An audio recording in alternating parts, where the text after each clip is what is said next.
अस्सलाम वालेकुम। Lecture 22 start करते हैं जी कैफ 1 का। और बेटा चुप कर दे प्लीज। कल के क्वेश्चन में एक, वैसे तो सारे सब नोड मैंने बनवाने हैं, उस पर 15-20 मिनट लग जाने हमारे, लेकिन एक सब नोड जो नया था, मैंने कहा था चेंज इन एस्टीमेट का सब नोड बनाएंगे। उसको बनाने की तैयारी पहले हम अभी फिलहाल आधा घंटा करेंगे, ठीक है। उस सवाल में डायरेक्ट सब नोड नहीं बनवा रहा, उसकी वजह है उस सवाल के अंदर थोड़ी सी एक टेक्निकलिटी थी, जो पहली बार ही वो सवाल के अंदर कार्डी वाले सवाल के अंदर चेंज एस्टिमेट का नोट बनाते हो समझ आना मुश्किल है। तो पहले हम चेंज इन एस्टिमेट का नोट बनाना सीख लेंगे, उसके बाद फिर इंशाल्लाह वो नोट कहीं भी आएगा बना लिया करेंगे, ठीक है। एक एग्जांपल है छोटी सी आपके सामने, ये एग्जांपल पिछली क्लास में वजूद में आई है, ठीक है, आप इसको देख लें। इसलिए ये ना कहिएगा हैंडआउट में लिख कर दे रही है, पिछली क्लास में लिखी है तो फिर हैंडआउट में तो अब इसके बाद ही जाएगी। कॉस्ट यकम जनवरी 2000 सवाल है, कॉस्ट यकम जनवरी 2000, बाकी सब कुछ देखो रिन्यू ही होना है, सिर्फ एग्जाम्पल लिखी हुई है। और यकम जनवरी 15, कॉस्ट है 100, यूजफुल लाइफ है 5 साल। अब 15 और 16 गुजरा, क्वेश्चन आपके सामने हैंड आउट आ गया, ठीक है ना। ऑन यकम जनवरी 17, हैंड आउट में ऐसी एग्जाम्पल आती है ना जी। ऑन यकम जनवरी 17 it is estimated that remaining life is 2 years। तूने फिर बोलना शुरू कर दिया, वैसे एक दिन चुप रहो, कल बहुत अच्छा रहा, ओके चुप रहो। कल समझ नहीं आ रही थी, मैं क्लास में पीछे खड़ा करूंगा तुम्हें अगर तुम आप बोले तो, ठीक है। अच्छा जी, ऑन यकम जनवरी 17 it is estimated that remaining life is 2 years। भाई 2 साल, 5 साल वाला एसिड था, 2 साल गुजरे तो रिमेनिंग कितने बनते थे? 3। और एस्टिमेट बदला तो रिमेनिंग कितने रह गया? 2। ये ऐसे भी लिखा हो सकता था, ऑन यकम जनवरी 17 it is estimated that total life is 4 years। दोनों तरह से लिखा जा सकता है ना, और याद है ये बातें। अच्छा, दोनों सिचुएशंस में दिखाऊंगा आपको, एस्टिमेट चेंज होने में लाइफ कम हो गई है, अगली एग्जांपल में एस्टिमेट चेंज होगा और लाइफ बढ़ जाएगी। दो ही सिचुएशन हो सकती है ना। देखो, लाइफ कम होने से डेप्रिसिएशन शायद बढ़ जाए और लाइफ बढ़ने से शायद डेप्रिसिएशन कम हो जाए, यानी कि डेप्रिसिएशन जब भी चेंज इन एस्टीमेट आता है उसका असर डेप्रिसिएशन एक्सपेंस पे पड़ता है। तो दो तरह के असरात ही हो सकते हैं, या बढ़ जाएगा या कम हो जाएगा, वो दोनों सिचुएशंस यहाँ पे हमने अभी देख लेंगे, ठीक है। अच्छा जी, अब ये सवाल है हमारे सामने, यकम जनवरी 15 को एसेट खरीद रहे हैं, यकम जनवरी 17 पे उसके अंदर एस्टीमेट में चेंज आ रहा है। आज रिक्वायरमेंट ये नहीं है कैलकुलेट डेप्रिसिएशन फॉर 15, 16, 17, 18, बल्कि आज क्या रिक्वायरमेंट है? Prepare change in estimate note for the year and 31 दिसंबर 17। अब सबसे पहली बात तो याद है ये सवाल जो हमने किए थे चेंज इन एस्टीमेट के, ये started discussion on change in estimate and solve ये वाले क्वेश्चंस याद आ रहे हैं? इन क्वेश्चंस के अंदर थोड़ी सी एक बात आपको पक्की पक्की समझ आ जाए, अल्लाह करे अभी ये याद रखने वाली। यकम जनवरी 12 को हमने एसिड खरीदा, ठीक है जी, 10 साल उसकी लाइफ थी। यकम जनवरी 14 को एस्टीमेट में चेंज आ गया, एस्टीमेट बदल गया। 44 क्वेश्चन, अगर एस्टीमेट नहीं बदला था तो डेप्रिसिएशन होती थी 1.8, 1.8। एस्टीमेट बदला तो डेप्रिसिएशन हो गई 2.4, 2.4, 2.4। गौर करके बताओ कि आपको क्या नजर आ रहा है, एस्टीमेट चेंज होने पर पिछले साल की डेप्रिसिएशंस बदली? नहीं, पिछले साल की डेप्रिसिएशंस तो नहीं बदली। ऐसे ना करें, गौर से देखने का कहा था आपने, अन्यवा बोला, ठीक है। अगर आप गौर से सिर्फ इधर देख ही लेते तो आपको नजर आ जाता कि मैंने ये कहा एस्टीमेट चेंज आने पर जिस साल में एस्टीमेट चेंज आया हमने सिर्फ उसको सही किया और फ्यूचर ईयर्स को सही किया, पास्ट को नहीं छेड़ा। आजमाइश शर्त है। अगला सवाल देखते हैं, ये 45 सवाल नंबर 45 था, इसके अंदर 15 में एसिड खरीदा था, 15, 16, 17 पुराना एस्टीमेट ही रहा था। ये देखो 45 15 पे एसिड खरीदा था, 15, 16, 17 चला, 18 में एस्टीमेट चेंज हुआ। क्वेश्चन, ये पुरानी चीजें इसीलिए यहाँ पे लिखी हुई है, काम आती है, ठीक है। ये देखो, 15, 16, 17 5 रुपए डेप्शन थी, 18 में एस्टीमेट बदल गया, तो क्या 15, 16, 17 की डेप्शन बदली हमने? नहीं, 18 एंड ऑनवर्ड्स चेंज आता है। तो चेंज इन एस्टीमेट की जो अकाउंटिंग ट्रीटमेंट है वो प्रोस्पेक्टिवली अप्लाई होती है। क्या जी? Prospective application. Change in estimate जो होता है वो प्रोस्पेक्टिवली अप्लाई होता है। लेट मी लिख change in estimate is applied prospectively, ठीक है जी। अच्छा, ये बात अभी तो रेलेवेंट नहीं है लेकिन आप काम आने जा रही है इंशाल्लाह आईएएस 8 के टॉपिक में, जो शायद हम 50 प्लस में जब जाएंगे, अराउंड 60 जब हमारा लेक्चर चल रहा होगा तो हम आईएएस 8 का टॉपिक कर रहे होंगे। उसमें टोटल 3 चीजें हैं, अकाउंटिंग पॉलिसी का चेंज, प्रायर ईयर एरर की करेक्शन और चेंज इन एस्टीमेट। ये भी उसी का हिस्सा है दरअसल तो, लेकिन चूंकि यहाँ पर इस नोट का पार्ट बनता है तो यहाँ पे पढ़ा रहा हूं, वहां पे रिवाइज कर लेंगे। तो आईएएस 8 ये कहेगा, जाके पढ़ेंगे तफसील से, कि अगर प्रायर ईयर की करेक्शन करो, कोई एरर पकड़ा जाए, पिछले किसी साल को कोई एरर पकड़ा जाए, तो जिस साल से वो गलती थी वहां से सही करते हुए लाओ। इसको कहते हैं रिट्रोस्पेक्टिवली रीस्टेट करना। रिट्रोस्पेक्टिवली प्रीवियस ईयर को भी सही करना और करंट को भी। आइए सेठ कहता है अगर कोई अकाउंटिंग पॉलिसी में चेंज आए, अकाउंटिंग पॉलिसी क्या होती है जाहिर है ये भी समझाऊंगा जब आइए सेठ में जाएंगे। अगर अकाउंटिंग पॉलिसी में चेंज आए तो जिस साल से वो पॉलिसी अप्लाइड थी, 5 साल पहले, 10 साल पहले, 50 साल पहले, जब से अप्लाइड थी वहां से चेंज करते हुए लाओ, इसको कहते हैं रिट्रोस्पेक्टिव एप्लीकेशन, रिट्रोस्पेक्टिव एप्लीकेशन। और आइए सेठ ये कहता है कि अगर एस्टीमेट, अंदाजे में चेंज आए, चेंज इन एस्टीमेट अगर हो तो उसमें आपने रिट्रोस्पेक्टिवली एप्लीकेशन नहीं करनी बल्कि प्रोस्पेक्टिव एप्लीकेशन करनी है। चेंज इन एस्टीमेट की अकाउंटिंग ट्रीटमेंट क्या है? प्रोस्पेक्टिवली इसको चेंज किया जाता है। प्रोस्पेक्टिव का मतलब होता है current and future, current and future. पास को नहीं छेड़ा। मैंने 2 सवाल दिखाए, 5 करवाए थे, पांचों देख लो। 15, 16 कोई चेंज नहीं, 17 में चेंज आया एस्टीमेट में तो 15, 16 को नहीं छेड़ा, 17, 18 चेंज हो गए। 47, 16 में एसेट यकम जुलाई 16 को, 30 जून 17 पे ये रहना था, 17 वाले साल में एसेट खरीदा, 17, 18 में चेंज नहीं आया, यकम जुलाई 18 यानी 19 वाले साल में चेंज आ गया, तो 18 को तो किसी ने नहीं छेड़ा, 19 से ऑनवर्ड चेंज हुआ। अब बात समझ रहे हो? इसको क्या कहते हैं? Prospective application. क्या कहा जाता है जी? प्रोस्पेक्टिव का मतलब करंट और फ्यूचर को चेंज करना है, पास्ट को चेंज नहीं करना। क्लियर है ये बात? तो सही है। ओ सुभान अल्लाह। चलो इसको छोड़ो, अब वो एग्जांपल बन गई तो मैंने देखा ही नहीं कि यहाँ पे लिखा हुआ था। चलें, अगर ये देख लेता तो फिर मैं पिछली क्लास में भी यही यूज कर लेता। एनीवेज, अब क्या हो सकता है? चलो ये हो सकता है कि आपकी क्लास में एक एक्स्ट्रा सवाल यहाँ पे भी करवा दूंगा, ये तो सब तैयार शुदा होगा ना, ठीक है, फटाफट, और फिर उनको कल करवा दूंगा ये, ठीक है। अब ये याद करवाना। बहरहाल क्या जी याद रहा? ये असल में ना मैंने वो जब आपको करवाया था ये उस वक्त किया हुआ है, चेंज एस्टीमेट जिसने किया था यही काम किया था ना, ये ऑप्शंस लिए थे। बहरहाल छोड़ो, देखते हैं करना या नहीं करना। चेंज इन एस्टीमेट की अकाउंटिंग ट्रीटमेंट कैसे करोगे? प्रोस्पेक्टिवली। प्रोस्पेक्टिवली का मतलब क्या होता है? करंट और फ्यूचर को सिर्फ छेड़ना है, पास्ट को नहीं छेड़ना, ठीक है। एक तो ये बात जहन में रखने वाली है। अच्छा जी, तो हम ये एग्जाम्पल देख रहे थे। एसिड कितने का खरीदा है हमने जी? एसिड कितने का खरीदा? 100, 100 रुपए का, ठीक है।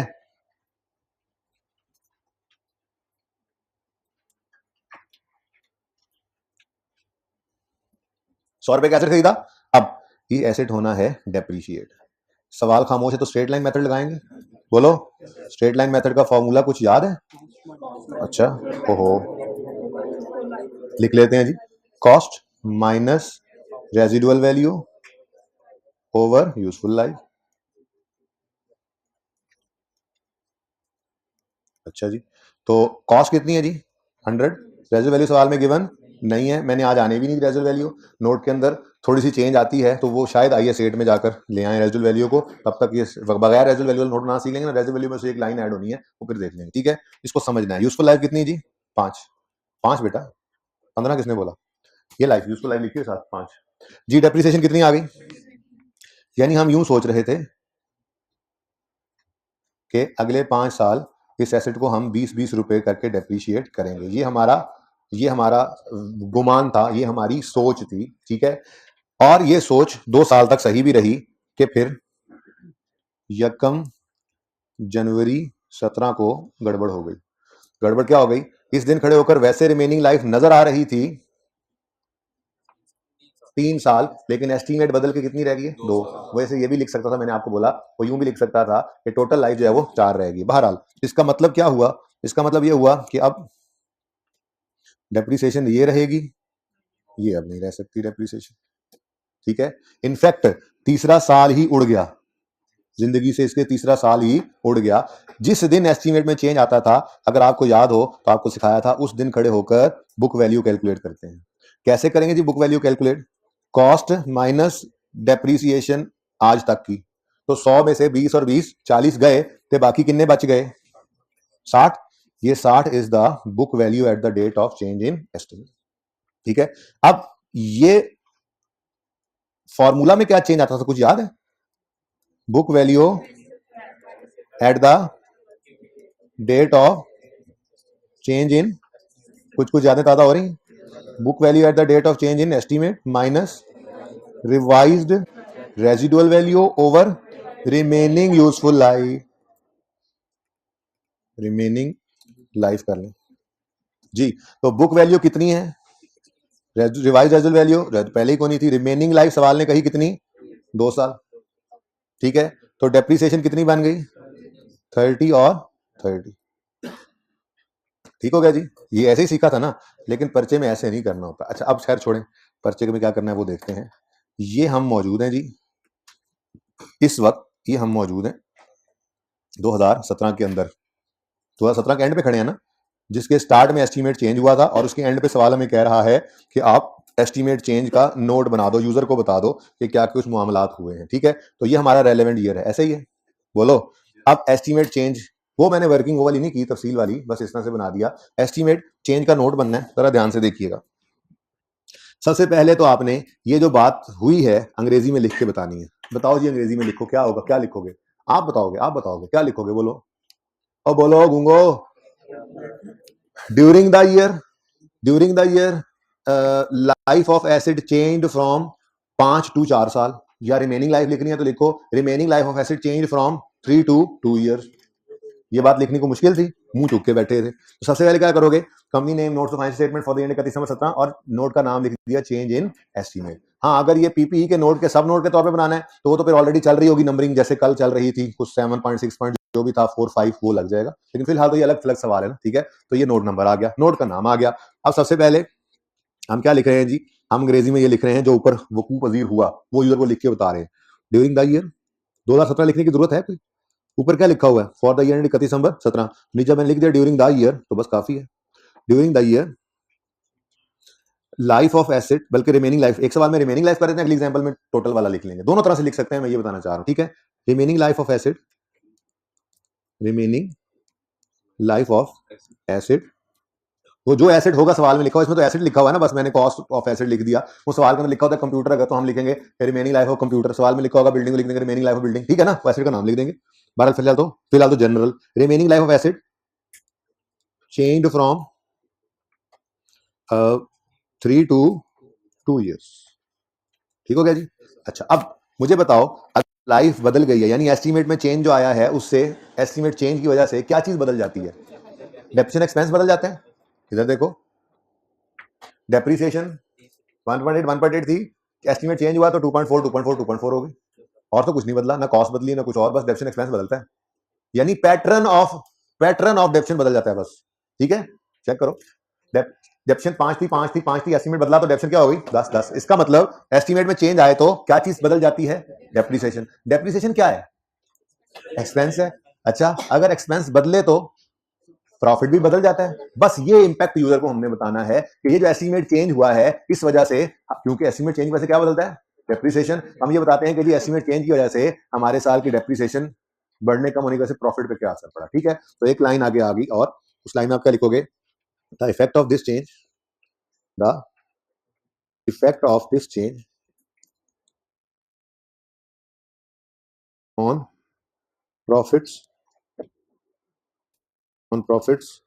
Are as is as follows, effect of this change, या effects लिख दो, the effects of this change on profits are as follows। तो मैंने पिछली क्लास में यहाँ क्या लिखा था, बहरहाल ऐसी बात ही लिखनी होती है मिलती जुलती। ठीक है जी, अब प्रॉफिट्स हैं। पहली बात तो ये बताओ कि करंट ईयर प्रॉफिट पे क्या असर नजर आ रहा है आपको? देखो कैसे, डेप्रिसिएशन से। पहले तो आके देखोगे, अगर एस्टीमेट ना बदलता तो डेप्रिसिएशन कितनी हुआ करती? 20। यानी अगर एस्टीमेट में चेंज ना आता तो 17 की डेप्रिसिएशन कितनी होती? 20। ये भी 2-3 सवाल और करने, टेंशन ना ले। पहला 17 के साल में अगर एस्टीमेट चेंज ना होता तो डेप्रिसिएशन कितनी होती? 20। एस्टीमेट बदला तो डेप्रिसिएशन कितनी हो गई? 30। यानी 17 के साल में डेप्रिसिएशन 10 रुपए से कम हो गई ना। किसी ने बोला कम होगी, किसी एक दो ने तो बोला है। फिर सुनो, अगर एस्टीमेट चेंज ना होता, पुराने हिसाब से ही ऐसे डेप्रिसिएशन हो रहा होता तो डेप्रिसिएशन कितनी होती? 20। एस्टीमेट बदला तो डेप्रिसिएशन कितनी हो गई? 30। यानी एस्टीमेट में चेंज आने की वजह से डेप्रिसिएशन एक्सपेंस 10 रुपए से बढ़ गया, डेप्रिसिएशन एक्सपेंस 10 रुपए से बढ़ गया। अच्छा जी, एक छोटी सी ना, इसके अंदर हम वर्किंग किया करेंगे, वर्किंग 1। इस वर्किंग 1 के अंदर हमने 2 चीजें लिखा करनी है। पहले करंट ईयर, पहले देख लो, एक ही बार पिक्चर लेना फिर, और उसके बाद एक लाइन छोड़कर आगे फ्यूचर ईयर्स। जी, तो हम क्या बता रहे थे अभी, 17 के साल में डेप्रिसिएशन एक्सपेंस 10 से बढ़ गया।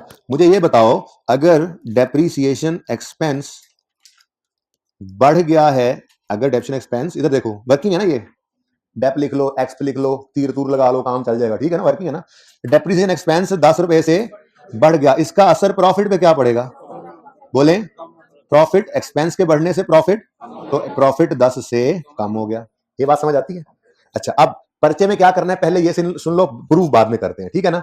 पर्चे में क्या करोगे, फ्यूचर ईयर्स के लिए ये जो ऊपर लिखा है ना आपने, इसको एज इट इज लिखो लेकिन उल्टा दो। फ्यूचर ईयर्स में क्या करोगे, जरा ध्यान से देख लो, डेप्रिसिएशन एक्सपेंस 10 से कम होगा और फ्यूचर ईयर्स में प्रॉफिट्स जो हैं वो 10 से बढ़ जाएंगे। ठीक है, मैं प्रूफ नहीं कर रहा फिलहाल मैंने जो कहा पर्चे में करने से पास हो जाएगा वो बात बताओ जी। प्रूफ अभी करते हैं। करंट ईयर समझ आता है, समझ के लिखा है ना, करंट ईयर समझ के लिखा है ना, ठीक है। करंट ईयर में क्या कहा हमने कि अगर एस्टीमेट चेंज ना होता तो डेप्रिसिएशन 20 होती, चेंज होने की वजह से हो गई 30, तो डेप्रिसिएशन एक्सपेंस में 10 रुपए का इजाफा आया। इस वजह से प्रॉफिट ऑफ करंट ईयर क्या हो जाना है, कम। बस अगली बात बिना सोचे समझे उल्टा दो, अगली चीज को उल्टी कर दो बिना सोचे समझे, ठीक है जी। तो यहां पे हमने आके लिखा, यूं पहले लिखा हुआ था ना, करंट ईयर के प्रॉफिट में क्या आ रहा है जी, डिक्रीज, और बोलो decrease in profit of current year, decrease in profit of, जरा और छोटा करके लिखें, पूरा नहीं आ रहा, decrease in profit of current year, CY लिख लूं, चलो लिख देते हैं पूरा ही, करंट ईयर। एक और तरीका है, करंट ईयर्स प्रॉफिट जी। करंट ईयर प्रॉफिट में क्या आ गया जी, डिक्रीज आ गया, कितने का, 10 रुपए का। कैसे कैसे जी, कैसे पता लगा आपको, पूरा नहीं आ रहा भाई, पता नहीं क्या मसला है। Decrease in current year profit 10 रुपए, कैसे जी, कैसे डिक्रीज, क्योंकि 10 रुपए से डेप्रीसिएशन एक्सपेंस बढ़ा जिस वजह से प्रॉफिट कम हो गया। अब एग्जामिनर को बताओगे जी ये जरा ना वर्किंग वन में हमने ये काम किया है, अगर देखना चाहो तो, ठीक है। और फ्यूचर ईयर मैंने कहा चुप करके इसके उलट कर, चुप करके, इंक्रीज इन फ्यूचर ईयर्स, ये ईयर्स के बाद अपॉस्ट्रोफी प्रॉफिट्स, ठीक है जी। वर्किंग नंबर 1 ही है और 10, और ये नोट खत्म हो गया और पर्चे में पूरे नंबर आ गए और रिजल्ट में पास आ गया, ठीक है ना। मकसद कहने का ये है कि पर्चा तो यहां से पास हो गया, ठीक है। क्या सिखाया आपको, क्या सिखाया, लिखो करंट ईयर सोचकर और फ्यूचर ईयर को उल्टा दो, ठीक है। अब इसको प्रूफ भी कर लेते हैं। भाई देखो मेरी बात सुनो,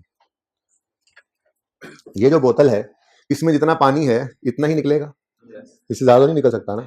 एक एसिड जो है अगर इसकी कॉस्ट 100 रुपए है तो वो मैक्सिमम 100 रुपए ही डेप्रिसिएट होगा, बोलो। पैटर्न बदल सकता है, किसी साल में ज्यादा किसी में कम, लेकिन मैक्सिमम 100 का एसिड 150 डेप्रिसिएट तो नहीं हो सकता, ठीक है। नेगेटिव एसिड का कोई कॉन्सेप्ट हमारे अकाउंटिंग में नहीं है। 100 का एसिड है तो मैक्सिमम कितनी वैल्यू लूज करेगा, 100 ही लूज करेगा। बात समझ रहे हो। अब करंट ईयर तो है येलो, अब फ्यूचर ईयर्स को देखना, जरा जरा गौर से देखना। फ्यूचर ईयर्स अगर अगर ये चेंज इन एस्टीमेट ना आता, ये कर लेते हैं ग्रीन कलर से जी, अगर एस्टीमेट में चेंज ना आता तो जो बकाया जिंदगी है एसेट की उसमें टोटल डेप्रीसिएशन कितनी होती, 40 नजर आ रही है, ठीक है। एस्टीमेट में आ गया चेंज जिस वजह से फ्यूचर में एक साल भी कम हो गया, देखो अब साल ही न रहा, और फ्यूचर के साल जितने भी बचे हैं उनकी डेप्रीसिएशन कितनी बन रही है अब, टोटल 30 जमा 0 कितना, 30। अब खुद देखो हम क्या कह रहे हैं, पहले करंट ईयर डेप्रीसिएशन के इम्पैक्ट, करंट ईयर एस्टीमेट बदला तो डेप्रिसिएशन एक्सपेंस करंट ईयर का 10 से बढ़ गया, 10 से बढ़ गया तो प्रॉफिट 10 से कम हो गया। अब फ्यूचर ईयर्स के बारे में सोच रहे हैं तो क्या नजर आ रहा है, अगर एस्टीमेट चेंज ना होता तो फ्यूचर ईयर्स की डेप्रिसिएशन होती 40, एस्टीमेट चेंज होने की वजह से फ्यूचर ईयर्स की डेप्रिसिएशन हो गई 30। इसका मतलब फ्यूचर ईयर्स में डेप्रिसिएशन 10 रुपए से, भाई जस्ट पैटर्न बदला है। एसिड की अगर बुक वैल्यू इस दिन 60 बच गई है तो ये 60 ने ही बाकी डेप्रिशिएट होना है ना, बात समझ रहे हो, तो वो पैटर्न बदल गया बस, ठीक है। अब प्रूव हुई ये बात, मसला ये है कि इसको ऐसे प्रूव करने लगे ना तो पर्चे में फंस भी सकते हैं। एक एसिड आपको उसने सवाल में दे दिया जिसकी लाइफ थी 15 साल, 20 साल, 50 साल, और 3 साल बाद एस्टीमेट में चेंज हो गया, तो क्या आगे 50 साल बैठ के बनाओगे, करंट ईयर को इस तरह से करके फिर फ्यूचर ईयर्स को ऐड करके टोटल करके यहां पे लिखते रहोगे, ऐसे तो फंस जाओगे ना फिर। इसलिए प्रूफ मैंने आपके सामने कर दिया, अभी अगले सवाल में ही कर लेते हैं। अगले सवाल में सिचुएशन डिफरेंट करेंगे, अगले सवाल में लाइफ बढ़ाएंगे जिससे डेप्रिसिएशन कम होगी, तो दूसरा ऑपोजिट, 2 ही ऑप्शन हो सकते हैं ना, उसको भी देख लेंगे। प्रूफ वहां पे भी यही होना है। तो यहां 2 सवालों में प्रूफ कर देता हूं, बच्चे के लिए सिर्फ इतनी सी बात याद रखनी है, बच्चे के लिए सिर्फ ये याद रखना है, करंट ईयर को सोच के लिखो, क्यों सामने है, ये साल तो बनाना ही बनाना है ना हमने। करंट ईयर में क्या कहेंगे कि इस साल में एस्टीमेट चेंज होने की वजह से डेप्रिसिएशन एक्सपेंस 10 से बढ़ गया तो प्रॉफिट 10 से कम हो गया। अगली बार बात सोचे समझे बगैर आंखें बंद करके लिखो, अगर ये बढ़ गया तो फिर ये कम होगा, यहां तो प्रूव हो रहा है। यहाँ तो प्रूव हो रहा है, ठीक है, लेकिन पर्चे में प्रूव नहीं करेंगे। ओके, सही है। बल्कि ये चीज भी कैलकुलेट करने का तरीका क्या होगा, हम यहाँ पर एक छोटी सी और वर्किंग कर लिया करेंगे, इसको 1.1 में कह देता हूँ। ये मुश्किल सवालों के लिए तैयार कर रहा हूं आपको। इसमें हम कहेंगे जी डेप्रीसिएशन विद ओल्ड एस्टीमेट कितनी है जी? डेप्रीसिएशन इस साल की, करंट साल की कितनी है जी? ओल्ड एस्टीमेट से नजर आ रही है 20, पर मैं वर्किंग तरह सिखा रहा हूं। और डेप्रीसिएशन विद न्यू एस्टीमेट, आप कहोगे जी नहीं ऐसे नहीं, हमें कैलकुलेशन करके दिखाया। तो जी कैलकुलेशन कर लो। अगर ओल्ड एस्टीमेट होता तो 100 डिवाइडेड बाय 5 के हिसाब से चल रहा था ना, और अगर न्यू एस्टीमेट है तो 100 डिवाइडेड बाय 5, तो ये 60 डिवाइडेड बाय 2 किया आपने, ऐसे ही है। तो ये ऐसे डेप्रिसिएशन निकल आया करेंगे दोनों वर्किंग में। वो टाइमलाइन कौन बनाए बैठ के भाई? फारिग थोड़े ये टाइमलाइन बनाते रहे, ऐसे फॉर्मूला लिखते रहे, ये तो पर्चे में समझाने के लिए आपको किया मैंने, ठीक है।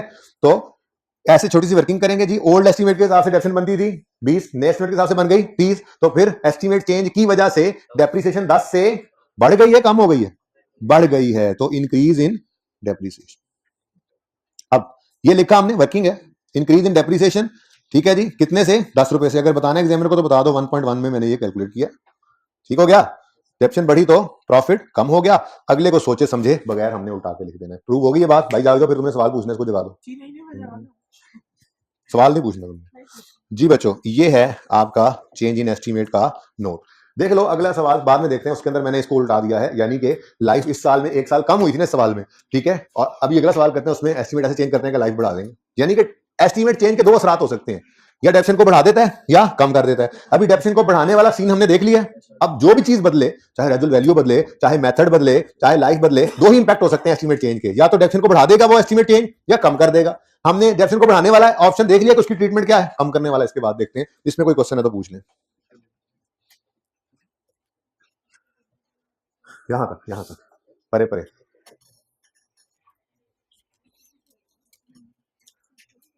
बस ये फजूल काम करते रहे। पिछली क्लास में ही मसला होगा। बना लेना पिक्चर।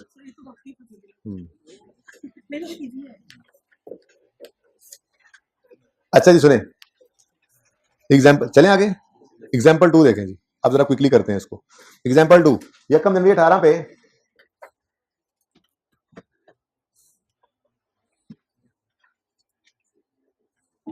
इसको 240 कर लें यार, पॉइंट्स में जवाब ना आए। पिछली क्लास में पॉइंट्स में मतलब राउंड नहीं हुआ था, तजर्बा। अच्छा जी, इसी कहते हैं ना एक्सपीरियंस। 240 एसिड की कॉस्ट है, यूजफुल लाइफ है 4 साल, और 18 19 2 साल पुरसुकून तरीके से गुजर गए। अब बाकी रहते थे 2 साल, और वो कह रहा है नहीं जी 20 के अंदर उन्होंने कहा कि जी अब रहते हैं 3 साल। ये ऐसे भी लिखा हो सकता था, ऑन यकम जनवरी 20 it is estimated that total life is 5 साल। दोनों तरह से लिखा जा सकता है, ठीक है ना। तो रिमेनिंग हम खुद निकाल लेते। लो भाई, कितने का एसिड है? 240 का। बस कि अब हम फॉर्मूलाज लिखते रहेंगे अंग्रेजी में, ऐसे थोड़ी करेंगे हम। तो यहाँ पे आके बस कैलकुलेशन कर देंगे। इतने नीचे आगे क्या करने के क्वेश्चन ऐसे कर लेते हैं जी। Calculation, cost minus residual value over useful life. 4 है बोलो। तो डेप्रिसिएशन एक्सपेंस कितना आ गया जी? 60 का। तो ये हमने सोचा था कि जी 60 60 60 और 60 ये डेप्रिसिएशन होगी। लेकिन यकम जनवरी 20 को क्या हुआ? एस्टीमेट में आ गया चेंज। लाल रंग के मार्कर से हमने सबसे पहले यहां पर निकालनी है बुक वैल्यू। 240 में से -60 और -60 कितना बन गया? 120। लेकिन ये तो हमने लाल मार्कर से लिखना है, क्योंकि पिछले सवाल में इधर देखो हमने लाल मार्कर से लिखा था, ठीक है जी। तो लाल मार्कर से हमने यहां पर आकर लिखा 120। लाल मार्कर को थोड़ा बोल्ड भी किया। ओके नाउ, अब ये डेप्रिसिएशन रेलेवेंट नहीं रहेगा, क्योंकि एस्टीमेट में आ गया चेंज। अब नया फॉर्मूला क्या है जी? हम book value at the date of change को डिवाइड करते हैं रिमेनिंग लाइफ है। वो कह रहे हैं अब 3 हो गई है, बताओ जी कितना? 40 40 और 40, ठीक है जी। और सही है, पूरा 1 साल बढ़ गया डेप्रिसिएशन का। पहले ये साल नहीं था एसिड की लाइफ, ठीक है।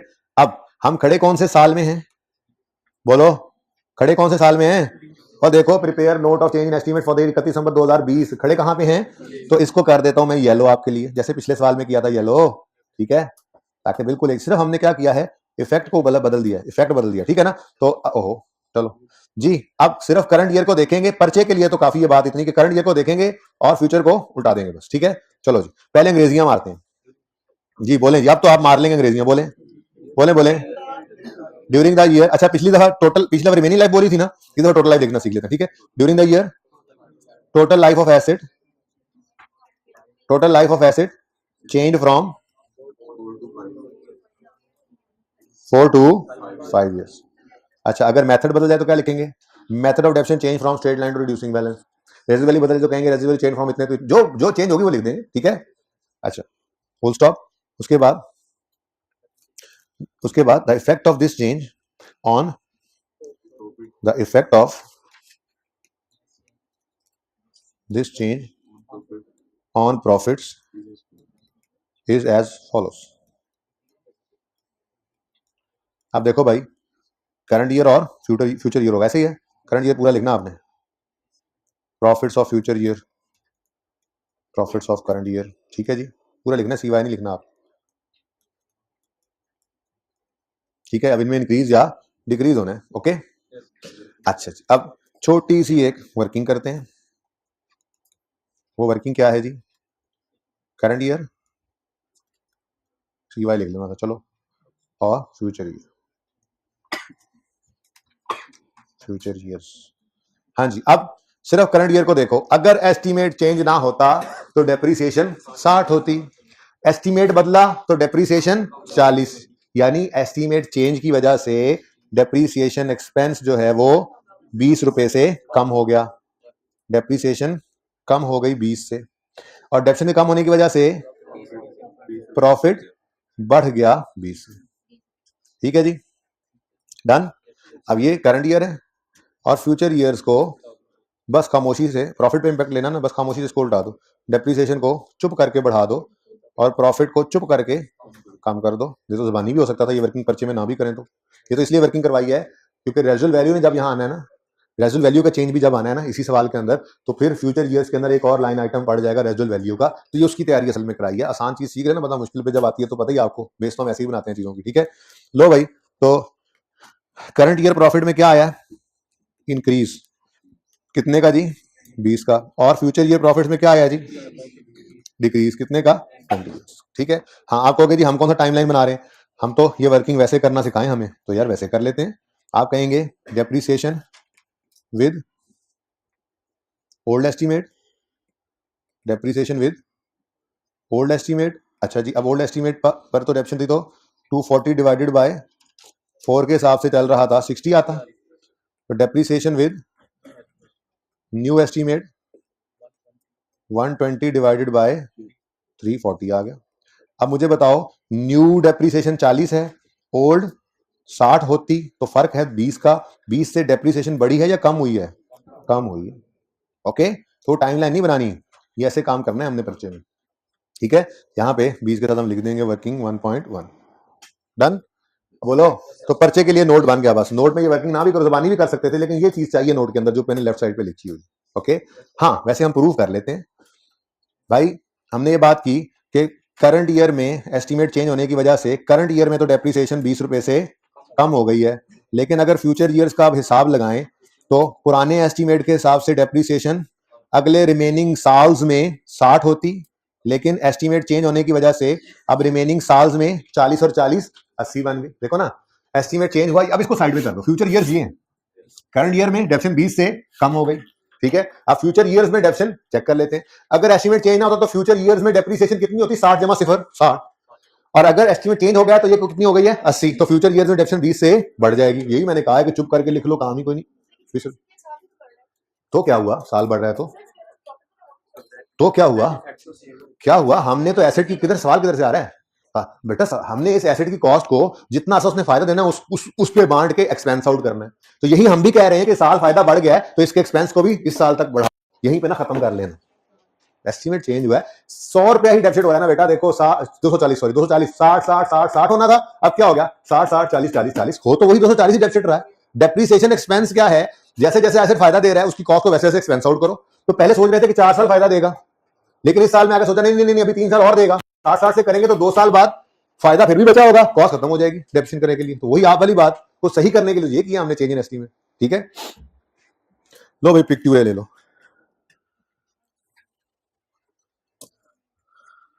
लेना पिक्चर। अच्छा, फिर भी पिक्चर ले, नहीं नहीं। अच्छा जी, कोई इकट्ठी पिक्चर्स लेना चाहे तो मोस्ट वेलकम। 1 मिनट प्लीज, कि मैं कहीं तस्वीर हो गया काम। अच्छा जी, तो एस्टीमेट चेंज में या डेप्रिसिएशन बढ़ती है या डेप्रिसिएशन कम होती है, यही दो सिचुएशन हो सकती है ना। अब भाई लाइफ बदलो, चाहे मेथड बदलो, चाहे रेजुअल वैल्यू बदलो, अल्टीमेटली डेप्रिसिएशन नहीं बदलना है।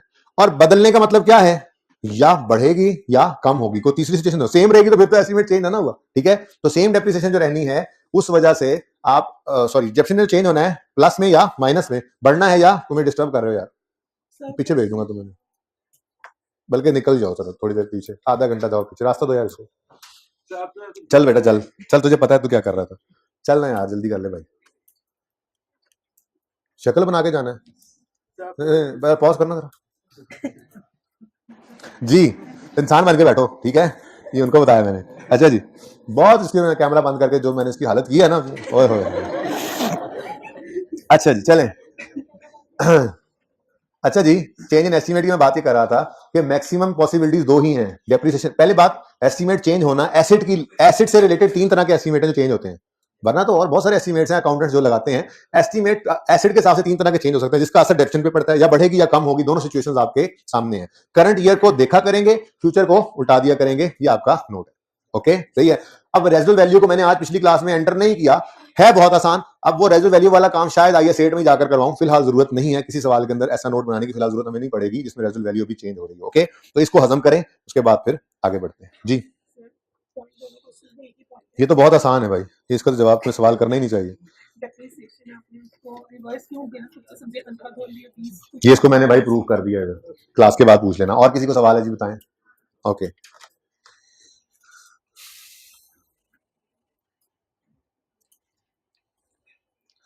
ये देखें जी, इस सवाल को देखें, ये सवाल देखा देखा लग रहा होगा आपको।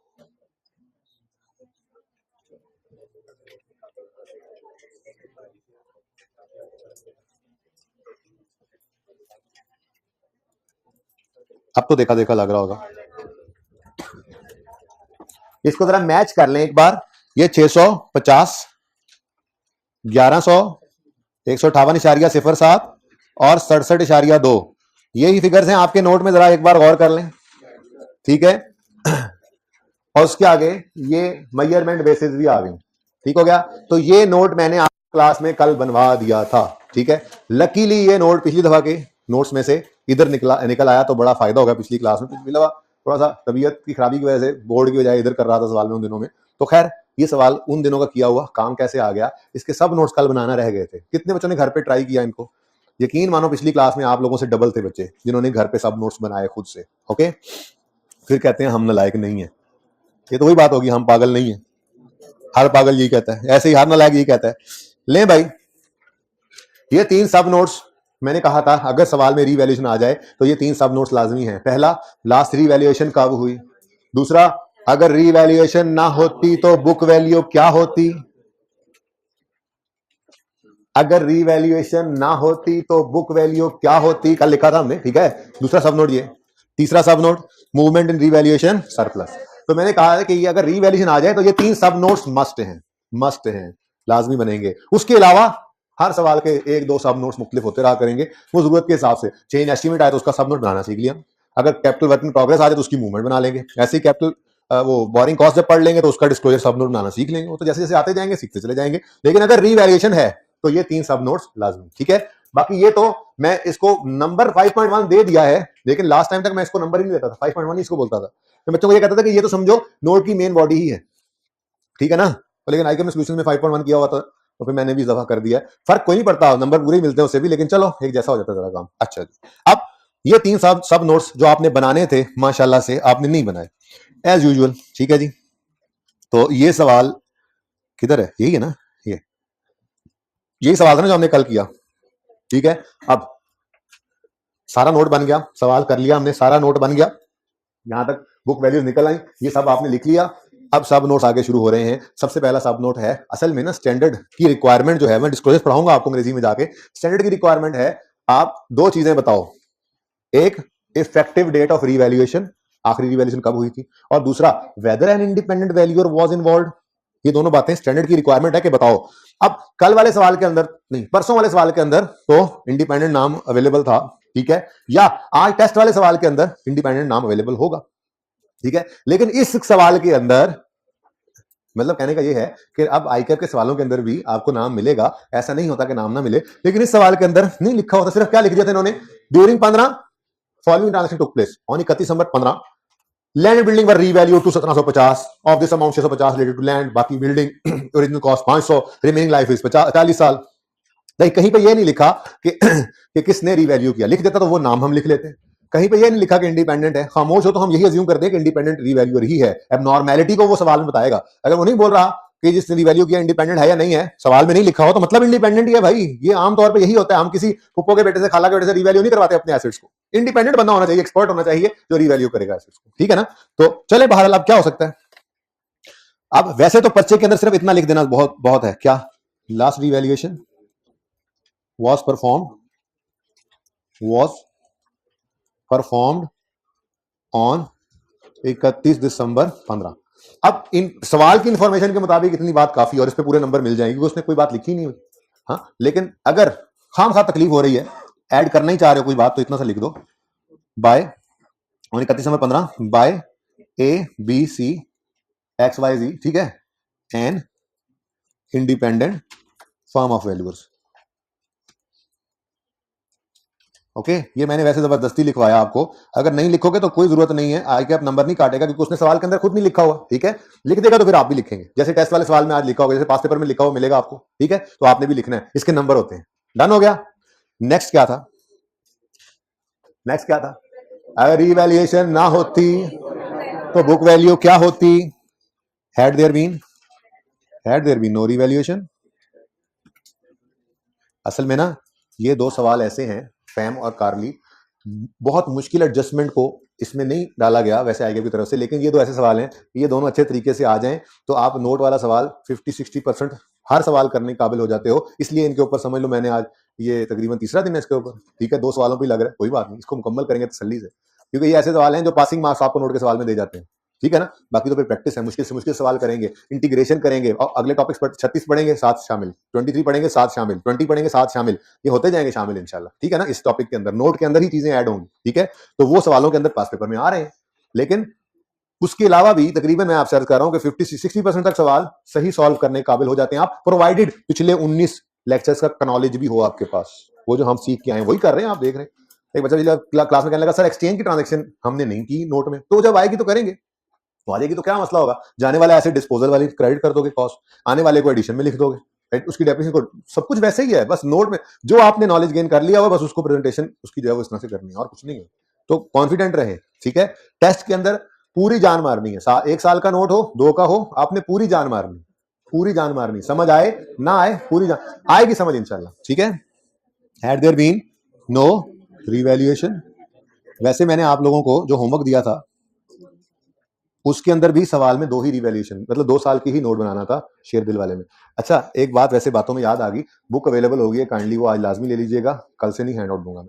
Had there been no revaluation, क्योंकि वो बहुत नुकसान की बात है, अब मुझे नहीं पता आपका कोई एक हैंड आउट भी आपके पास सलामत है। चलो शुक्र है अल्लाह का। अब ये काम कर लेंगे, मैं इनसे कह दूंगा टीएसए के किसी एक सफे के ऊपर जो क्वेश्चंस, बल्कि आप देख लीजिएगा पहले एक बार को ट्राई, 1 मिनट मैंने बात पूरी की, मैंने क्या क्या कहना है बताओ, नहीं क्या कहना है, नहीं वो क्या कहना है, क्या कहना क्या है, तो यही तो मैं कह रहा हूँ, वो काम की बात तुम्हें क्या देता नहीं कहना, ठीक है। आपने जी किताब लेके उससे जो है वो क्वेश्चंस को टिक कर लेना, मैंने अर्ज किया था कि मैं चैप्टर नंबर और क्वेश्चन नंबर उन पे लिखता रहा हूँ, उनमें चेंज नहीं आना। अगर क्वेश्चन ऐड होता है पास पेपर में तो वो एंड पे हुआ है, अगर कोई लेक्चर नोट्स में क्वेश्चन ऐड हुआ है तो वो एंड है, इसलिए जो नंबर है क्वेश्चंस के वो नहीं छिड़े हुए, आप वो क्वेश्चन नंबर जाके जो टिक कर लीजिएगा, ठीक है, लाजमी, क्योंकि आप किताब के ऊपर लिखना, थोड़ी लेट हुई मेरी तरफ से माजरत तबीयत की खराबी की वजह से, वरना ये किताब पहले दिन से होनी चाहिए, ये जो चीजें हम लिख रहे होते हैं हैंडआउट्स के ऊपर, ये किताब के ऊपर होना जरूरी है। तो अच्छी बात है कि किताब के ऊपर अब आप चीजों को लिखें। Had there been no revaluation, book value of land and buildings would have shown, book value of land and building would have been, ये चेंज हो गया जुमला वैसे, चलो would have been रुपीज इतने एंड इतने रिस्पेक्टिवली। आप कहोगे नया जुमला नहीं पढ़ना, वैसे लिखा गया ये जुमला भी, book value of land building would have been rupees इतने एंड इतने रिस्पेक्टिवली, लेकिन छोड़ो हम वही जुमला लिखते हैं जो पहले लिख रहे थे, ये ना आप कहीं नई चीज आ गई। Land and building would have shown, land and building would have shown book value of rupees इतने एंड रुपीज इतने रिस्पेक्टिवली। ठीक है जी। अब आज लेजर लूजर नहीं बनाना, ये देखो ये परसों किया था काम, ये सब नोट बनाने के लिए क्या कुछ पापड़ बेले थे, आज ये नहीं करना, थोड़े बड़े हो जाएं अब डायरेक्ट काम करेंगे। मुश्किल हो बहुत, कोई एडिशन भी आ रहे हैं, डिस्पोजल्स भी आ रहे हैं, तो फिर चलो आप मजबूरी में कोई लेजर लूजर बना लो, वरना जरूरत नहीं है। आप अगर गौर फरमाएं इस सवाल के अंदर हमारा लैंड अलग पड़ा हुआ है, बोलो लैंड 500 की कॉस्ट है और उसकी रिवेल्ड अमाउंट 650 है, और हम क्या कह रहे हैं, had there been no revaluation, तो लैंड की बुक वैल्यू क्या होगी भाई, सिंपल 500 लैंड है ना, इसका कोई एडिशन हुआ है, देखो ना इधर देखो ना, इनमें कोई एडिशन है ना कोई डिस्पोजल है, ये लैंड ये बिल्डिंग, ना कोई एडिशन ना कोई डिस्पोजल। तो ऐसे सिंपल सिनेरियो के अंदर क्यों लेजर बनाएं, टाइम वेस्ट करें, डायरेक्ट सोचते हैं, सवाल से देखते हैं। अगर रिवैल्यूएशन ना होती तो लैंड की बुक वैल्यू 31 दिसंबर 15 पे क्या होती, तो सिंपल सी बात है, लैंड 500 का था, 500 का ही रहता। ठीक है, अब इसमें तो कोई वर्किंग की भी जरूरत नहीं पड़ी, हमने जस्ट यहां पे आकर लिखा direct he 500। Had there been no revaluation, land would have shown 500 book value, और रिवैल्यूएशन होने की वजह से बुक वैल्यू 650 आ रही है। अभी बुक वैल्यू कितनी नजर आ रही है, ये लैंड है ना, ये लैंड, ठीक है, बुक वैल्यू कितनी नजर आ रही है इस वक्त, 650। अगर हम कह रहे हैं रिवैल्यूएशन ना होती तो बुक वैल्यू कितनी होती, 500। ठीक है, ऐसे ही बुक वैल्यू ऑफ बिल्डिंग नजर आ रही है 1100, लेकिन मॉडल कौन सा है, रिवैल्यूएशन। हम क्या बताना चाह रहे हैं, अगर रिवैल्यूएशन ना होती तो कॉस्ट मॉडल वाली बुक वैल्यू क्या होती, जरा जुमले को सही कर लें, ज्यादा बेहतर हो गया जुमला। अगर रिवैल्यूएशन ना होती तो कॉस्ट मॉडल वाली, तो कॉस्ट मॉडल वाली बीवी क्या होती, ये फैम वाले सवाल में हमने लिखा था, याद है ना, थोड़ा सा इसको इंप्रूव कर लिया। ठीक है, जुमले को लो भाई। अब बिल्डिंग है, इसके लिए एक छोटी सी वर्किंग कर ही लेते हैं, क्योंकि थोड़ा सा तो हमें देखना ही पड़ेगा कॉस्ट कितनी है, डेप्शन कितनी है। तो वर्किंग नंबर कौन सा चल रहा था आपका, बोलो, तो आप वर्किंग नंबर 6 ओपन करें, नई वर्किंग ओपन करें, 5 करनी है, श्योर, आपकी अभी तक रजिस्टर पे वर्किंग 4 थी, चलो वर्किंग 5 ओपन कर लें। बताएं जी, बिल्डिंग की कॉस्ट कितनी है, इधर देखो, ये तो रिवेल्यूड अमाउंट है 1100, कॉस्ट थी 1000 और 14 तक या 31 या 15 तक कितना डेप्रिशिएट हो चुकी थी बिल्डिंग, यानी यकम जनवरी 15 पे इसकी बुक वैल्यू थी 400, लेकिन हमें यकम जनवरी 15 की बुक वैल्यू नहीं चाहिए, हमें तो इसकी बुक वैल्यू चाहिए 31 दिसंबर 15 की, तो 1 साल की और डेप्शन चाहिए। ठीक है, तो कोई मसला नहीं है, वैसे तो मैं बताऊं आपको, आपस की बात है, आपस में ही रखना। ये वो वर्किंग जो कल हमारी यहां पे हुई थी, ठीक है। अच्छा, इस वर्किंग के अंदर बिल्डिंग, ये जो बुक वैल्यू आ रही है ये 380 ही हमारा आंसर है। ठीक है, ये रेडिली अवेलेबल है, पर्चे में यहीं से उठा लेंगे, लेकिन एक मसला है बेटा, मसला ये है कि मैंने प्रैक्टिस करानी है। ठीक है, अगर यही revaluation start of the year होती तो इस साल वाली जो डेप्रिसिएशन होती वो कॉस्ट मॉडल वाली ना होती, तो वो कैलकुलेट करने का तरीका तो अलग से सीखना चाहिए ना। मैं ये कह रहा हूं ये 380 फिलहाल इस सवाल में अवेलेबल है, इसको उठा के लिख सकते हैं हम, लेकिन मैं एक एक्स्ट्रा वर्किंग कर रहा हूं कि मिसाल के तौर पे किसी और दिन रिवैल्यूएशन भी तो हो सकती है, तो इस वजह से एक तरीका आ जाए शॉर्टकट कैसे इसका लगाना है, तो भूल जाए कि ऐसी कोई चीज पड़ी है। मैं कह रहा हूं कि जी बिल्डिंग वो कह रहे हैं कितनी थी जी, बिल्डिंग 1000 की थी, बोलो 1000, कोई एडिशन हुआ होता तो यहां प्लस कर देते, कोई डिस्पोजल हुआ होता तो यहां पे माइनस कर देते, तो कितनी है बिल्डिंग, 1000 की ही है, कोई एडिशन नहीं कोई डिस्पोजल नहीं। ठीक है, फिर यकम जनवरी 15 पे कितनी एक्यूमुलेशन है इसकी पड़ी हुई, 600, ठीक हो गया। ओपनिंग एक्यूमुलेटेड डेप्रिसिएशन कितनी है जी, 600। फिर फॉर द ईयर एंडेड कितनी डेप्शन है, ये निकाल लेते। उसने कहा था जी, उसने कहा था, इधर देखो, land buildings डेप्शन over 50 years on straight line on buildings only, buildings को 50 साल स्ट्रेट लाइन में डेप्रिशिएट करना है, तो फिर कॉस्ट को 50 से डिवाइड करना है, जो सा मर्जी साल हो जिंदगी का, ठीक है। तो कॉस्ट को आप डिवाइड करोगे लाइफ से, लाइफ कितनी है जी 50 साल, तो एक साल की डेप्शन आएगी। बोलो अब ये है यकम जनवरी 15 तक की डेप्शन, ये 15 वाले साल की डेप्रिसिएशन कितनी बनती है 20 बनती है, तो ये क्लोजिंग कितना बन जाएगा 620। ये जब आप नेट करोगे तो वही 380 आ रहा है। मैं ये कह रहा था कि ये बुक वैल्यू उधर अवेलेबल है, लेकिन प्लीज वहां से ना उठाओ, क्योंकि ये सवाल में अवेलेबल है ना। अगर यही स्टार्ट ऑफ द ईयर वाला सवाल होता तो उस वर्किंग के अंदर से ये डेप्शन को नहीं मिलनी थी। तो तरीका वो सीख लिया जो चल जाए, बाकी पर्चे में अगर इस तरह की सिचुएशन हो 380 उठा लेना चाहिए था। ओके, बहरहाल ये क्या आ गई हमारे पास जी बुक वैल्यू, ठीक है। तो had there been no revaluation, building would have shown a book value of 380, ठीक है जी, and land would have shown a book value of 500। Land के लिए तो कोई वर्किंग नहीं करनी पड़ी, पर बिल्डिंग के लिए वर्किंग नंबर आपने बताया अभी 5, ठीक है जी। ये सब नोट बन गया, ठीक है, सही है, समझ आ रही है। कितने बच्चों ने घर पे ट्राई किया था, पास होने वाले बच्चे थे, हाथ खड़ा करें दोबारा, नहीं बढ़ गए ये तो ऐसे ही। तो ये सही बने थे दोनों नोट। चल कहीं फंस जाओ ना तो फिर लेजर बनाना, वरना टाइम जाया ना करना। कहीं पे फंस जाओ, अभी क्या है आसान है, मुश्किल कब है जब एडिशन भी आ जाए, डिस्पोजल भी आ जाए। अगर तब भी कर लो तो वाह वाह, लेकिन अगर परेशान हो तो लेजर बना लेना ओपनिंग से, सिर्फ इसी साल का जल्दी जल्दी बना लेना, एक सब नोट बन जाएगा, वैसे जरूरत नहीं पड़ेगी इंशाल्लाह, ठीक है। ले जी, उसके बाद क्या है जी मूवमेंट इन रिवैल्यूएशन सरप्लस। क्या मूवमेंट होती थी कुछ याद करा दें मुझे। Opening balance arose during the year, transfer to retained earnings, वैसे होता है यही है पर ट्रांसफर भी काम चलेगा, सिर्फ ट्रांसफर लिख दो तो काम चलेगा, ट्रांसफर टू रिटेन्ड अर्निंग्स भी लिख सकते हैं, और क्लोजिंग। अच्छा बच्चों ये देखो, अभी तक सब नोट्स की बजाय मेन नोट की बात करें तो जब भी इस वर्किंग में आते थे, पीपीई के नोट की मेन बॉडी में आते, मैं कहता था कि नहीं छुप रहा, चले जो भी है, ये नहीं है ठीक है, छुप गया, ठीक है। मैं कहता था पीपीई का नोट बना रहे हो, सरप्लस वाले कॉलम को छुपा लो, ठीक है, और सिर्फ इधर देखो लैंड बढ़ गया, ठीक है ना। अब पीपीई का नोट मेन बन गया, अब मूवमेंट इन रियल सरप्लस का सब नोट बनने लगा है, तो अब मैं कहूंगा इसको छुपा लो, और सिर्फ इस कॉलम को देखो, मूवमेंट इन रियल सरप्लस बन जाएगा। कैसे, ओपनिंग में कितना सरप्लस पड़ा था लैंड का 0, कितना अरोज हुआ 150, ट्रांसफर टू रिटेन्ड अर्निंग्स कुछ नहीं, और क्लोजिंग 150 ही है। अच्छा ये ट्रांसफर टू रिटेन्ड अर्निंग्स इस वजह से नहीं है क्योंकि ये ज्यादा बेहतर बात है, क्योंकि ये लैंड है, ये आधी बात है क्योंकि डेप्रिसिएशन नहीं हुई, तो ये अगले साल डेप्रिसिएशन होगी तो क्या ट्रांसफर होगा, और भाई लैंड डेप्रिशिएट ही नहीं होता।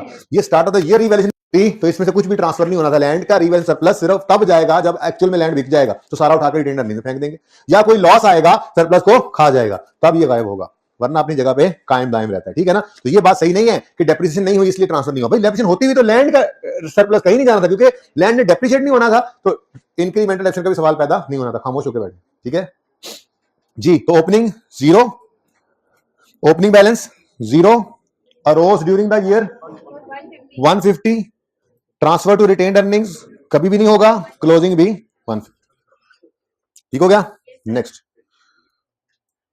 बिल्डिंग के लिए अगेन क्या सिखाया था, जब पीपीई का नोट बनाओ मेन बॉडी तो सरप्लस को छुपा लो, और सिर्फ ये देखो 720 से बिल्डिंग बढ़ गई, कल यही किया था ना। आज मूवमेंट इन रियल सरप्लस बना रहे हैं तो आज इसको छुपा लें, और देखें जी सरप्लस की मूवमेंट क्या है, ओपनिंग कुछ नहीं था, 780 का रोज हुआ, ट्रांसफर नहीं हुआ कुछ, क्यों नहीं हुआ ट्रांसफर, हाँ इसके बारे में कहो, क्योंकि ये डेप्रिशिएट नहीं हुआ इसलिए कुछ भी इंक्रीमेंटल एक्शन के नाम पे ट्रांसफर नहीं हुआ, डेप्रिसिएशन होगी तो इंक्रीमेंटल का सवाल पैदा होगा और ट्रांसफर आएगी, ठीक है सही है।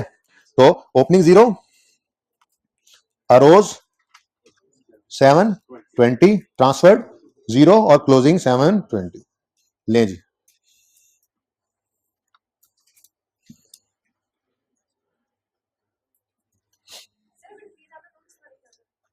किसमें डिक्रीज आया,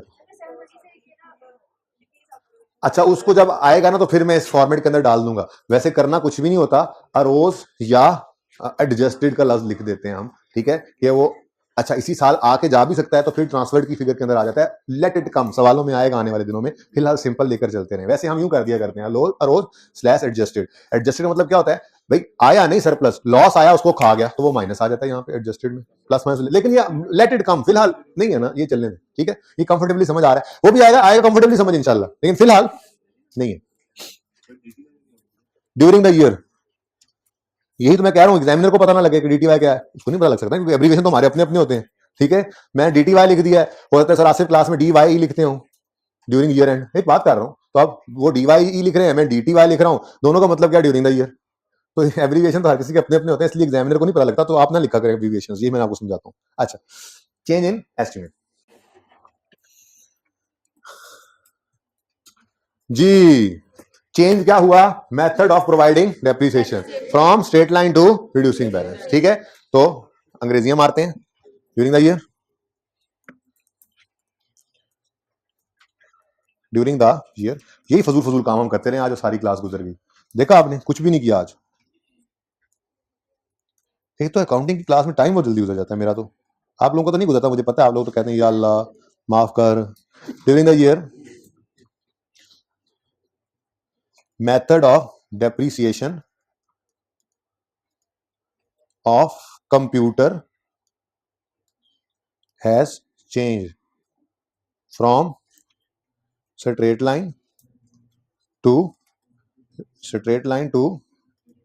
reducing balance। ठीक है जी, इसलिए क्लास में बच्चे ने कहा सर रेट भी लिख दें, तो मैंने इसलिए जगह छोड़ी है, चाहो तो लिख लो, ना भी लिखो तो काम चलेगा। ठीक है, अभी मैंने वैसे लिखा है, ये बता दिया हमने उसको। ठीक है, लेकिन अगर किसी को तकलीफ हो तो वो यूं कर सकता है 33.33, अब जगह ही को नहीं बची यार, from 33.33% to straight line to 40% reducing balance. ठीक है, कोई लिखना चाहे तो लिख ले, बट मुझे तो ये को खास पसंद नहीं आती बात, तो मैं नहीं लिखूंगा। लिखना चाहे तो भी सही है, ना लिखें तब भी काम चल जाएगा। ओके, अच्छा, आगे the effect of this change, the effect of this change on profits is as follows. हाँ जी बोलें, है ना ऐसे जैसे रेलेवेंट बात होगी। अब वो 2 सवाल करके आए। ठीक है, चल अब इंक्रीज या decrease in current year profit और इंक्रीज या decrease in future years profits.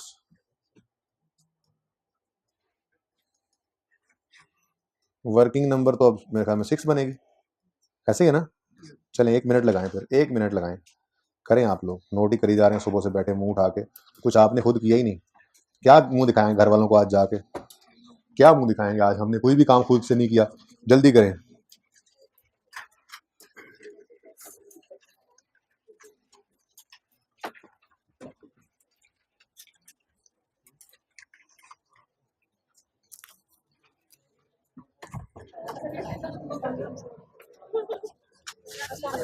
वाह, क्लास चल रही है मेरी अभी। वाह,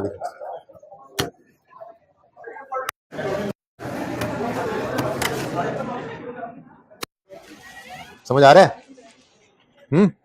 नोट बनाए, नोट बनाए, थोड़ा सा बेटा रास्ता थोड़ा सा।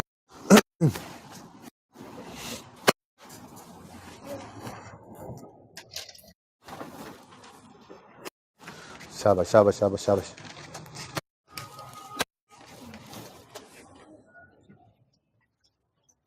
हिम्मत करें, किसी ने हिम्मत नहीं की अभी तक।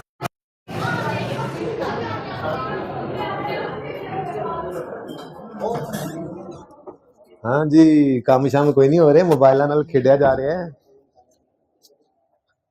ये सफा साफ सुथरा सफा खोल के बैठे हो, जरा चेक कराओ क्या कर रहे हो अभी तक। ये क्या है? छुट्टी पे? कब से छुट्टी पे थे? ये एक छुट्टी पे नहीं थे तुम, ये तो 3 दिन पहले का काम रोका हुआ है। हाँ भाई, है क्या बताया तुमने कि छुट्टी हो गई है? मेरे से बताया तुमने? परसों भी कल आया था, वो कोर्ट का टेस्ट है, इसलिए पढ़ के नोट कर। कुछ नहीं नोट होना अब कुछ नहीं होना। लो मुझे फैकल्टी रूम में आके, तो यार तुम पढ़ना कब शुरू करोगे यार? नहीं कब, किस सदी में? जल्दी कर यार। लिखा कहाँ तो है नोट वगैरह? नोट कहाँ? इंक्रीज डिक्रीज तो लिखो। इतनी लंबी अंग्रेजी अभी तक खत्म ही नहीं हुई आपकी अंग्रेजी भाईजान। कुछ कर लो, कुछ कर लो, पढ़ लो, इस तरह से पास नहीं होगे।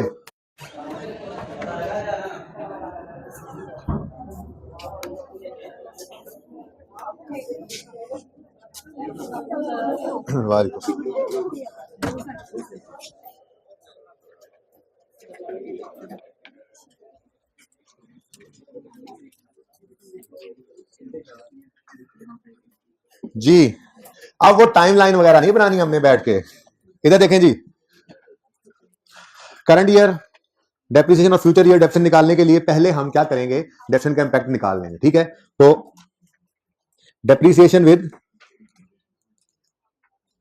न्यू एस्टीमेट निकली हुई है ऑलरेडी, पहले वो यूज कर लें। डेप्रिसिएशन विद, जरा समार्ट करके बातें मत करें भाई आप। डेप्रिसिएशन विद न्यू एस्टीमेट, ये ना ऑलरेडी हम निकाल चुके हुए हैं। ये देखें सवाल में कंप्यूटर की डेफिनेशन निकली थी ना कल 44.8, वो परले कोने पे निकली थी ना, तो ये वर्किंग नंबर 4 से उठा लो 44.8। डन जी, बोलो वो 44.8 कहां से आया, समझ आ रहा है? अच्छा, उसके बाद depreciation with old estimate, W उड़ गया, विद ओल्ड एस्टीमेट। अच्छा अब इधर देखें जरा, सबकी तवज्जो चाहिए मुझे। ओल्ड एस्टीमेट क्या था? स्ट्रेट लाइन मेथड पे 33.33%। अगर स्ट्रेट लाइन है तो रेट किस पे लगेगा? कॉस्ट पे। अब एक मसला था जिसको आपने ध्यान ही नहीं दिया। अगर 617.8 यानी कॉस्ट पे 33.33% लगाते हैं तो डेप्रिसिएशन एक्सपेंस कितना आता है? 205.9। ये डेप्रिसिएशन एक्सपेंस जो है इसको आप ऐड करें अक्यूमुलेटेड डेप्रिसिएशन जो ओपनिंग है, करें जरा, ऐड करें 505.8 में 205.9 को, ये क्या है? ओपनिंग अक्यूमुलेशन है। ओपनिंग पिछले साल क्लोजिंग है, यकम जनवरी 15 का ओपनिंग है। ये 15 की डेप्रिसिएशन आप कह रहे हैं कि अगर एस्टिमेट चेंज होता तो ये होती, बोलो तो 505 में 205 को ऐड करो, क्या 7, यानी एसिड 600 का और डेप्रिसिएट 700 हो गया। अल्लाह अकबर, ये तो आपने सोचा ही नहीं, तेजी में देखा ही नहीं, इसलिए मैंने इस सवाल का नोट पहले नहीं बनवाया था, चेंज एस्टिमेट में ही बनवा देता। ठीक है, अब जो कोई होमवर्क वाला सवाल या टेस्ट वाला सवाल को आएगा उसमें नॉर्मल सवाल होगा, उसमें नोट फौरन साथ बन जाएगा। इसमें एक मसला था, अब पहली बार अगर मैं ये समझाता तो फिर मैं ऊंट को रिक्शे में बिठाता। ठीक है ना, वो तो समझ लिया, नोट बनाना हमें आता है। यहाँ एक मसला क्या आ गया भाई? मसला ये है कि अगर पुराना हिसाब ही होता तो इस साल में ये एसिड मैक्सिमम 112 रुपए डेप्सिट हो सकता था, इससे ज्यादा नहीं हो सकता था, क्योंकि नेगेटिव एसिड का कॉन्सेप्ट तो नहीं है ना। तो बोलो ये कुछ ऐसा हुआ होगा कि कंप्यूटर जब खरीदा होगा तो कुछ महीने उस साल में चला होगा, फिर चलते चलते चलते इस साल में पहुंचा होगा, तो इस साल में इसकी शायद पूरी लाइफ बची नहीं हुई पूरे साल की डेप्सिएशन के काबिल, वो 2-3 महीने होंगे। इसी वजह से अगर पूरे साल डेप्सिएशन करने की कोशिश करते हैं तो वो 205.9 बन जाता है। तो भाई अगर इस साल में पुराना एस्टीमेट लगता तो ये मैक्सिमम 112 मजीद डेप्सिएट हो सकता था और डेप्सिएट होकर 0 हो जाता, नेगेटिव नहीं हो सकता था। इसका मतलब ये डेप्रिसिएशन जो है ये सही नहीं है। ठीक है, ये डेप्सिएशन सही नहीं है। मैं यहां पे लिख के इसको काट देता हूं। आपने पहले जज्बात में आके आपने क्या किया जी? 100 कितना था? 600, बोलो 617.8 पे आपने लगाया 33.33% और यहां पे लिख दिया 205.9। अब ये लिखकर फौरन आपकी नजर गई बुक वैल्यू पे, तो आप हो नहीं भी गई पर्चे में तो कोई बात नहीं भाई, और जिसने नोट बनाया ये सारा कुछ लिखा, ये सारा काम किया, यहां गलती से वो 205 ले भी गया तो इसके नंबर यहां कट जाएंगे। फिर ये कंपैरिजन करना, यहां से इंक्रीज डिक्रीज निकालना, उसको नोट में लिखना, इसके नंबर मिलेंगे, गलती पे गलती के नंबर नहीं कटते। बहरहाल आपने तो देख लिया, आप क्यों छोड़ेंगे? आप तो देख लेंगे, ओहो ये तो नहीं हो सकता, इसका मतलब ये तो सिर्फ 1-2 तक ही जा सकता है। ठीक है, अब भाई अगर एस्टीमेट चेंज ना होता तो डेप्सिएशन होती 112, मैक्सिमम ये हो सकता था। हो गया चेंज तो ये समझ आइए बात 112 वाली। अच्छा, एस्टीमेट चेंज हो गया तो डेप्सिएशन कितनी आई है? 44.8। एस्टीमेट चेंज ना होता तो डेप्सिएशन कितनी होती? 112। हो गया चेंज तो कितनी होगी? 44। बढ़ गई कम हो गई? Decrease in depreciation. तो सही है, due to change in estimate क्या हुआ? डेप्रिसिएशन डिक्रीज होगी। कितनी बताना पसंद करें? 60। ओ भाई सख्ते में क्यों आ गए हो? और 112 और 44 का फर्क बता दो। 67.2 से डिक्रीज हो गई डेप्रिसिएशन, तो प्रॉफिट क्या हो जाएगा? आप कहोगे जी ऐसे लिखे ना, ऐसे लिखे, ये क्यों आप छोड़ के जा रहे हैं? डेप्रिसिएशन में क्या हुआ जी? डिक्रीज आया, ठीक है जी 67.2, जिसकी वजह से प्रॉफिट बढ़ गया 67.2 से। एज इट इज उठाकर यहां पे उल्टा के लिख दें। वो प्रूव अब हम कर चुके हैं, पर्चों में बैठ के प्रूव नहीं किया जाता चीजों को, पर्चों में बैठ के तो बस पर्चे किए जाते हैं और पर्चों को पास किया जाता है फटाफट। ठीक है ना, कॉन्सेप्ट बन चुके होते हैं ऑलरेडी हमारे। ये टोटल जी increase in profit, current year का प्रॉफिट क्या हो गया जी? तो increase in current year profit और decrease in future year profits, working number 6। अच्छा ये 6 है, पिछली 5 थी। ठीक है जी, और डन जी।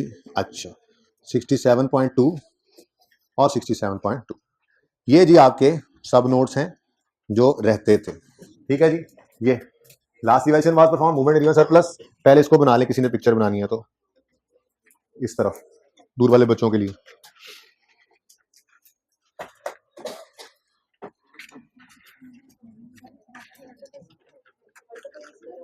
क्या हर दफा क्यों इस तरह होगा? पीछे 2 सवाल किए, इस तरह हुआ तो सिर्फ एक दफा हो गया, हर दफा क्यों होगा? लेकिन हो भी सकता है आपके साथ, आपके लिए अगर हो गया तो हर दफा ही है।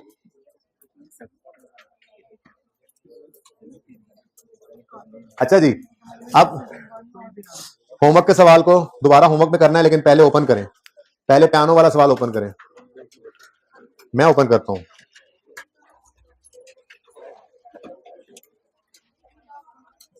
जी। बेटा फिर आप छुट्टी ना करते, क्या समझ नहीं लगी आपको? जी बेटा पी लो, फिर घर जाके कर लेना जी। ये पियानो लिमिटेड प्लीज, ये पियानो लिमिटेड वाला क्वेश्चन जो है ये आपका होमवर्क में था। इसके अंदर एक अजम्पशन मैंने आपको बोली थी, शायद आपने लिखी ना हो, अब लिख लें। अजम्पशन ये है कि चेंज इन एस्टीमेट साल में किसी भी दिन हो, हम उसे साल का पहला दिन अज्यूम करते हैं। ये देखें, चेंज इन एस्टीमेट साल के किसी भी दिन हो, उसे पहले दिन अज्यूम करेंगे। मैंने अज्यूम किया ये 31 दिसंबर 20 है, अगर मिसाल के तौर पे, तो 3 सिचुएशंस लिखी हो सकती हैं पर्चे में। या तो वो यूं लिखेगा जैसे आज तक देखा, ऑन यकम जनवरी 20, तो इसका मतलब तो यकम जनवरी 20 ही लेंगे। कभी कभी वो यूं लिख देगा ड्यूरिंग 20, तब भी हम यकम जनवरी 20 ही लिखेंगे। इवन वो लिख दे on 31 December 20 estimate has been changed, तब भी उसको हमने लेना कब से है? यकम जनवरी 20 से। ये अजम्पशन हमने हमेशा लेनी है। चेंज इन एस्टीमेट साल की किसी भी दिन हो, हम उसे साल के पहले दिन लेकर आएंगे। इस सवाल की खूबसूरती ये थी, इस सवाल में एसिड रीवैल्यू भी हो रहा है, चेंज इन एस्टीमेट भी आ रहा है। तो चेंज इन एस्टीमेट के लिए ये उसूल लगा के सवाल को करना है। ये मैंने सवाल बोर्ड पे करवाना था, लेकिन आज टाइम नहीं बचा। ठीक है, तो ये आज स्टिल होमवर्क में है। उसके बाद शेरदिल वाले सवाल के अंदर कोई मसला आया हो? शेरदिल वाले सवाल में 2 साल का नोट बनाना था। कंपैरेटिव का मतलब क्या होता है? देखो 16 के साल में खड़े हो तो उसका कंपैरेटिव 15, 15 के साल में खड़े हो तो उसका कंपैरेटिव 14। ये कभी नहीं कहना 16 के साल में खड़े हो, बेटा चुप कर जाए प्लीज। 16 के साल में खड़े होकर 17 कभी भी कंपैरेटिव नहीं होता, 17 कभी आया ही नहीं होता।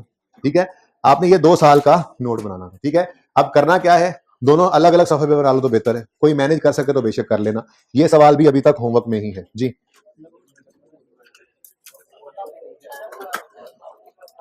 अच्छा जी बेटा, जी भाई बेटा खामोश होंगे तो छुट्टी होगी, बोलो।